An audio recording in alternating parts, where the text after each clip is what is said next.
बिस्मिल्लाहिर्रहमानिर्रहीम। अस्सलाम वालेकुम नाजरीन, मैं हूं जेएम जमाली और आप देख रहे हैं डिजिटल के सबसे बड़े चैनल न्यूज़ पाकिस्तान का प्रोग्राम ए टू जी। नाजरीन, आज की अहम तरीन खबर है कि इमरान खान के नामजद उम्मीदवार पीटीआई की तरफ से खैबर पख्तूनख्वा के रुकन सूबाई असम्बली मोहम्मद सुहेल अफरीदी खैबर पख्तूनख्वा के नए वज़ीर आला मुंतखब हो गए हैं, जबकि अपोजिशन असम्बली से वॉकआउट कर गई। सुहेल अफरीदी को 90 वोट पड़े, जबकि अपोजिशन के वॉकआउट की वजह से अपोजिशन उम्मीदवारों को कोई वोट न मिल सका। अहम बात यह है कि पीटीआई के तमाम वोटर्स जिन्हें इलेक्शन कमीशन ने चंद रोज़ कबल आज़ाद उम्मीदवार करार दे दिया था, उन्होंने सुहेल अफरीदी के हक ही में वोट डाला। खैबर पख्तूनख्वा असम्बली का इजलास स्पीकर बाबर सलीम सवाती की ज़ेर सदारत मुनक्किद हुआ। इस मौके पर गुफ्तगू करते हुए बाबर सलीम सवाती ने कहा कि DGISPR हम आपसे मोहब्बत करते हैं, लेकिन आप अपना काम करें, हमें अपना काम करने दें। उन्होंने कहा कि DGISPR आप अगर मोहब्बत का रिश्ता बरकरार रखना चाहते हैं तो अपनी पॉलिसियों पर नज़रसानी करें। बाबा सलीम सवाती ने कहा कि आज मौजूदा इलेक्शन में इस ऐवान के तमाम अरकान मौजूद थे। जो काम हुआ है आइन के मुताबिक हुआ है। अपोजिशन जमातों ने वॉकआउट किया, हो सकता है उनकी कोई मजबूरी हो, लेकिन वो भी इसमें शामिल हैं। मोहम्मद सुहेल अफरीदी के वोटों की तादाद 90 है। स्पीकर ने नए वज़ीर आला के इंतखाब के अमल का आगाज़ करते हुए कहा कि 5 मिनट तक घंटियाँ बजाई जाएंगी, गैर हाजिर अरकान वापस आ जाएँ। अंदर जो असम्बली में हैं इन्हें बाहर जाने की इजाज़त नहीं। अरकान असम्बली लॉबी के गेट पर मौजूद रजिस्टर्ड में अपने नामों का इंदराज करें। स्पीकर बाबर सलीम सवाती ने रूलिंग देते हुए कहा कि जो इस्तीफ़ा अली अमीन ने 8 अक्टूबर को दिया था, उसके मुतालिक आज तस्दीक हो रही है। गवर्नर का इक़दाम मुकम्मल तौर पर गैर आइनी है। मैं रूलिंग देता हूँ, सुहेल खान को पार्टी के चेयरमैन ने नामजद किया है। उन्होंने कहा कि वज़ीर आला ने आइन के आर्टिकल 130 की शिक 8 के तहत इस्तीफ़ा दिया। 8 और फिर 11 अक्टूबर को अली अमीन ने 2 इस्तीफ़े गवर्नर को भेज दिए। उन्होंने इस्तीफ़ों पर अली अमीन से ही दस्तखत कराए हैं। बाबर सलीम सवाती का कहना था कि अली अमीन ने जो इस्तीफ़ा दिया है वो खुद मंजूर होता है। वज़ीर आला के पहले और दूसरे इस्तीफ़े के साइन में कोई फ़र्क नहीं। वज़ीर आला के इस्तीफ़े के तमाम लवाज़मात आइन और कानून के मुताबिक थे। दूसरी जानिब इजलास में इज़हार ख़याल करते हुए खैबर पख्तूनख्वा असम्बली में अपोजिशन लीडर डॉक्टर इबादुल्लाह ने कहा है कि वज़ीर आला का इस्तीफ़ा मंजूर नहीं हुआ है। एक वज़ीर आला के होते हुए दूसरे का इंतखाब नहीं हो सकता। उन्होंने कहा कि ये अमल गैर कानूनी है, हम इसका हिस्सा नहीं बनना चाहते। अली अमीन गंडापुर ने 2 दफ़ा इस्तीफ़ा दिया है। आइन के मुताबिक जब आप इस्तीफ़ा दे दें तो मंजूर होने के बाद काबीना से डी नोटिफाई होगा। इस मौके पर जब कोई हुकूमती अरकान ने हुल्लड़बाजी की तो स्पीकर बाबर सलीम सवाती ने कहा कि खामोशी इख्तियार कर लें, मुझे मजबूर न करें कि सबको निकाल दूँ, इन्हें बोलने दें, सबको असम्बली में बोलने का हक़ हासिल है। उसके बाद डॉक्टर इबादुल्लाह ने कहा कि वज़ीर आला के इंतखाब को क्यों मुतनाज़ा बना रहे हैं, आपके पास अक्सरियत है। वज़ीर आला का इंतखाब 4 दिन बाद भी हो सकता है। हम वॉकआउट कर रहे हैं, गैर आइनी इक़दाम का हिस्सा नहीं बनना चाहते। जिस पर स्पीकर असम्बली ने कहा कि चंद लोगों की ख्वाहिश है कि सुहेल अफरीदी वज़ीर आला न बने। आइन लोगों की ख्वाहिशात पर नहीं चल सकता, आइन के मुताबिक चलेंगे।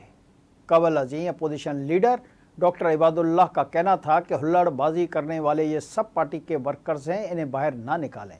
अली अमीन गंडापुर ने अपनी कारकर्दगी बयान की। मैं उनको अब भी वज़ीर आला समझता हूँ, अगर उनकी कारकर्दगी अच्छी होती तो उनको हटाया क्यों जाता।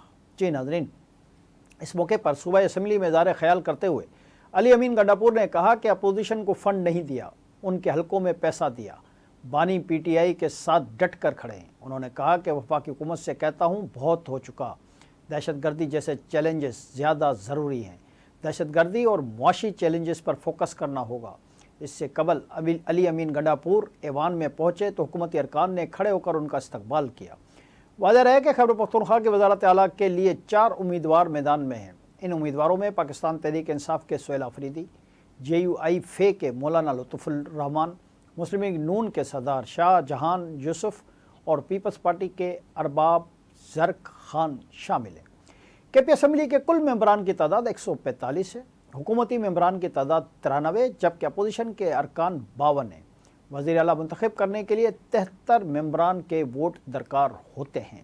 جی ناظرین، کے پی کے 9 منتخب وزیر اعلیٰ محمد سہیل آفریدی نے کہا کہ پرچی سے وزیر اعلیٰ نہیں بنا، میں محنت کر کے یہاں تک پہنچا ہوں۔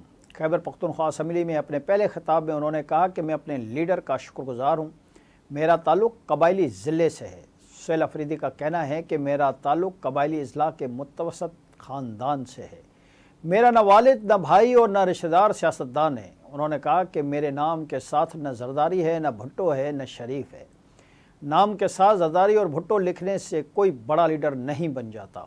ان کا کہنا تھا کہ احتجاجی سیاست کا چیمپئن ہوں، میں اپنے زور بازو پر یہاں تک پہنچا ہوں، مگر سوال یہ ہے کہ اگر عمران خان سہیل آفریدی کو وزیر اعلیٰ نامزد نہ کرتے تو کیا وہ وزیر اعلیٰ بننے کا خواب میں بھی سوچ سکتے تھے؟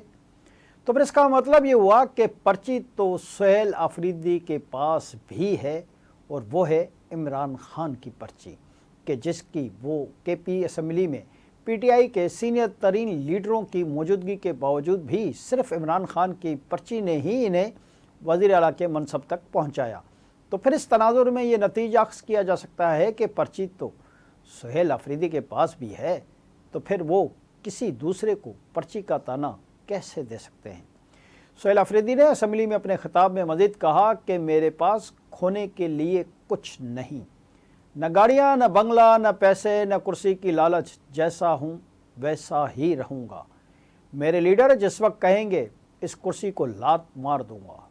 9 منتخب وزیر اعلیٰ خیبر پختونخوا نے کہا کہ میرے نام کا اعلان ہوا تو ایک خاص مائنڈ سیٹ نے قبائلیوں کی تہذیب شروع کی۔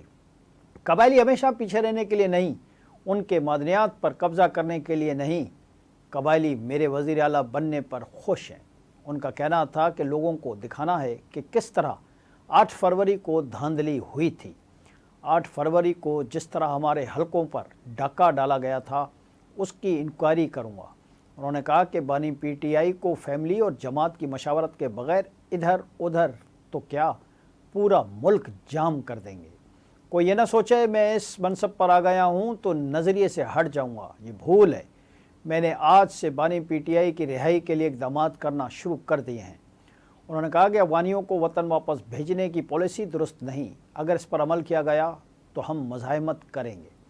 اہم بات یہ ہے کہ سہیل آفریدی کے پورے خطاب کے دوران ان کے لہجے اور جملوں سے اسٹیبلشمنٹ سے بغاوت کی بو آتی رہی۔ بعض موقعوں پر انہوں نے کھل کر اسٹیبلشمنٹ کو تنقید کا نشانہ بنایا اور اپنے دائرے میں رہ کر کام کرنے کا مطالبہ کیا۔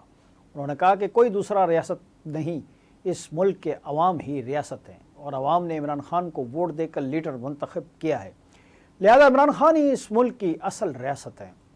یاد رہے کہ D G S P R نے چند روز قبل اپنی پشاور میں کی گئی پریس کانفرنس میں نام لیے بغیر نئے وزیر اعلیٰ سہیل آفریدی کے انتخاب کی دبے لفظوں میں مخالفت کی تھی اور کہا تھا کہ اب سیاسی شعبدہ بازی نہیں چلے گی اور ریاست مخالف بیانیہ برداشت نہیں کیا جائے گا۔ جی ناظرین، آخر میں خیبر پختونخوا کے 9 منتخب وزیر اعلیٰ محمد سہیل آفریدی کا ایک مختصر سا تعارف آپ کے سامنے رکھتے چلیں۔ محمد سہیل آفریدی کا تعلق ضلع خیبر کی تحصیل باڑہ سے ہے۔ سہیل آفریدی نے پشاور یونیورسٹی سے بی ایس اکنامکس کی ڈگری حاصل کر رکھی ہے۔ وہ انصاف اسٹوڈنٹ فیڈریشن خیبر پختونخوا کے صدر اور انصاف یوتھ ونگ خیبر پختونخوا کے صوبائی صدر بھی رہے۔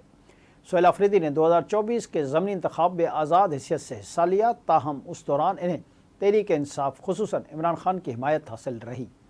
سہیل آفریدی صوبائی نشست پی کے 70 سے نون لیگ کے امیدوار بلاول آفریدی کو شکست دے کر پہلی مرتبہ رکن صوبائی اسمبلی منتخب ہوئے۔ وزیر اعلیٰ علی امین گنڈاپور نے انہیں صوبائی کابینہ میں شامل کرتے ہوئے پہلے معاون خصوصی برائے کمیونیکیشن اینڈ ورکس مقرر کیا، بعد میں سہیل آفریدی کو صوبائی وزیر برائے اعلیٰ تعلیم کا قلمدان سونپا گیا۔ آج کے لیے اتنا ہی، اگلے پروگرام تک کے لیے اپنے میزبان جی ایم جمالی کو اجازت دیجیے۔ اللہ حافظ۔